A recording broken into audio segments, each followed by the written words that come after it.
was using earlier against his fellow Brazilian. Right. That would have been Lima. And Lima. Yeah. Lima and Marcelino. Marcelino. The names, by the way, are on the screen. They were there. And on this paper in front of us. And on the paper in front of us. Right. Coming up next, the second of the bronze medal contests in the under 60 kilo category. Salih Yıldız of Turkey goes up against Hakberdi Jumayev'i of Turkmenistan. It's Yıldız in the white judogi, Jumayev in blue. The referee in the middle for this one is Vasily Smolin Jr. of Russia. Gene.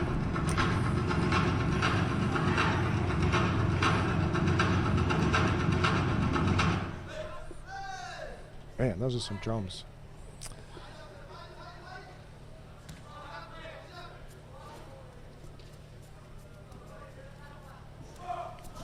Oh, pretty. Nice side movement into an attack by Yıldız.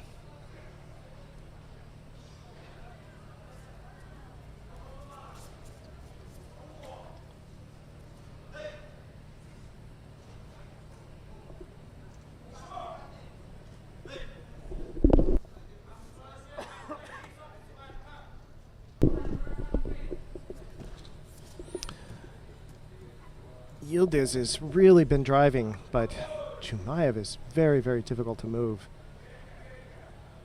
Yıldız, nevertheless, has 2 primary attacks so far. Jumayev is working hard on the newaza, but that does not really count in terms of how you determine who's passive or not, who's really engaged.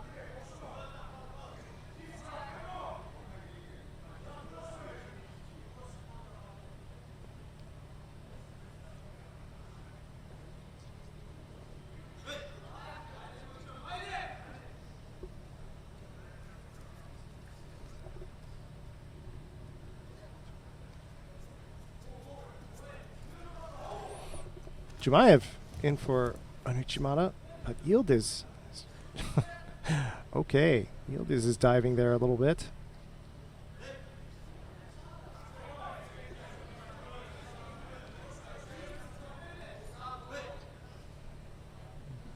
I think that if he does that again, he's going to be in trouble. Nice. Tayotoshi. Very deep, very, very dynamic, but not enough. Kazushi didn't break his balance, didn't have it really going with his hands, and Tayotoshi is a hand throw. It's not enough to just have the dynamic entry.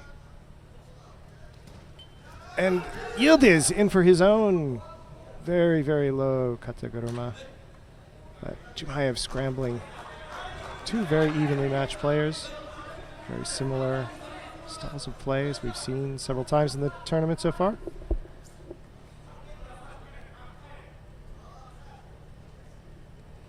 Slowing down a little bit as we come up on the halfway mark.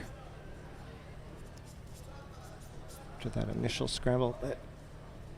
Okay, still 2 very strong attacks by Jumayev, but Yıldız had Jumayev's collar or cuffs tied up, and I think Jumayev was trying more or less to get free of that.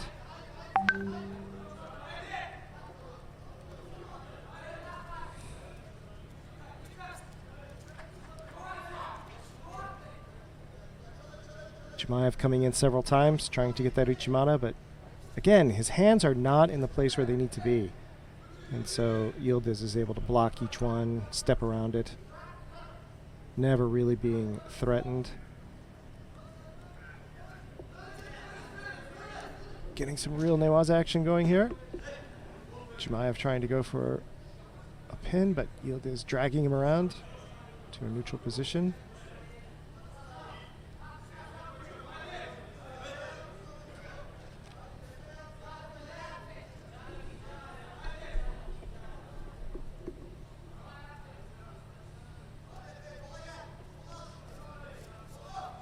.120 left in the match. Oh, Yıldız, nice in for that kataguruma. Very, very well placed for the ippon. Just took Jumayev right over.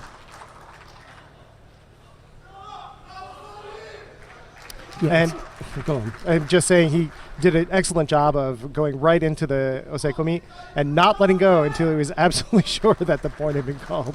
Yeah, I think it's difficult to fault the fighters now who remain in osekomi until they're told to get up, because, you know, as someone who's taught judo for a number of years, I would be a little bit put out with, you know, youngsters if, having signalled ippon, they remained there looking around until someone else told them. However, given the frequency with which calls have been overturned, I'm not surprised that some of these fighters decide to do that. So I'm not going to fault that at all, but that was flat on his back, wasn't it? It was. And a good call. And he couldn't see it, of Vasily course. Smolin in the middle. Right.